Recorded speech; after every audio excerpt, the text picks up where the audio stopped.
ராகுல் விஜய் நாயர் ஒரு முன்னணி மலையாள திரைப்பட இயக்குனர், தயாரிப்பாளர் மற்றும் எழுத்தாளர் ஆவார்.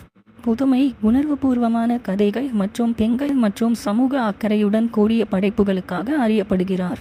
இவர் கேரளாவில் பிறந்தார். இவர் மென்பொருள் பொறியியலில் பட்டம் பெற்றவர். பின்னர் திரைப்படத்துறையில் ஆர்வம் கொண்டு இயக்குனராக மாறினார். தனது திரைப்பட வாழ்க்கையை குறும்படங்கள், டாக்குமெண்டரி படங்கள் மூலம் தொடங்கினார். முதலாவதாக ஆட்டமுரி வெளிச்சம், இது 2017 இல் வெளியானது. இது சமூக நீதி மற்றும் பெண்கள் அடக்குமுறைகளை எதிர்த்து தாராளமாக பேசும் படம். கேரளா சர்வதேச திரைப்பட விழாவில் சிறந்த திரைப்படத்திற்கான கேரளா ஸ்டேட் ஃபில்ம் அவார்ட் பெற்றது.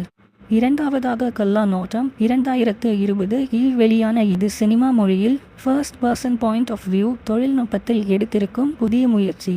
மிகச்சிறந்த மலையாள சிறுவர் படம் என்ற நேஷனல் அவார்டை பெற்றது.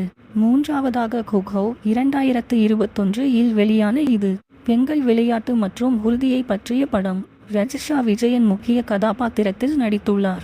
நான்காவதாக கீதம், 2022 இல் வெளியான இது ரஜிஷா விஜயன் மீண்டும் நடித்த முக்கிய படம். டிஜிட்டல் பாதுகாப்பு மற்றும் தனிமனித உரிமைகளை பற்றிய படம். ஐந்தாவதாக தி ஸ்பிரிங் ரஹ்மான் நடிக்கும் புதிய சஸ்பென்ஸ் த்ரில்லர் திரைப்படம் உருவாக்கத்தில் உள்ளது. ராகுல் விஜய் நாயர் சமூக பிரச்சனைகள், மனித உரிமைகள் மற்றும் பெண்களின் சக்தி ஆகியவைகளை மையமாக கொண்டு கதைகளை உருவாக்குகிறார். மலையாள சினிமாவில் சமூக ஒளியுடன் கூடிய கலைப்படம் என்ற வகையை அழுத்தமாக கையாளும் இளம் இயக்குனராக திகழ்கிறார். பல விருதுகள் வாங்கியுள்ளார். Kerala state film awards best film, best director பல்வேறு வருடங்களில், national film awards best children's film Kalla Nottam ஆகியவை.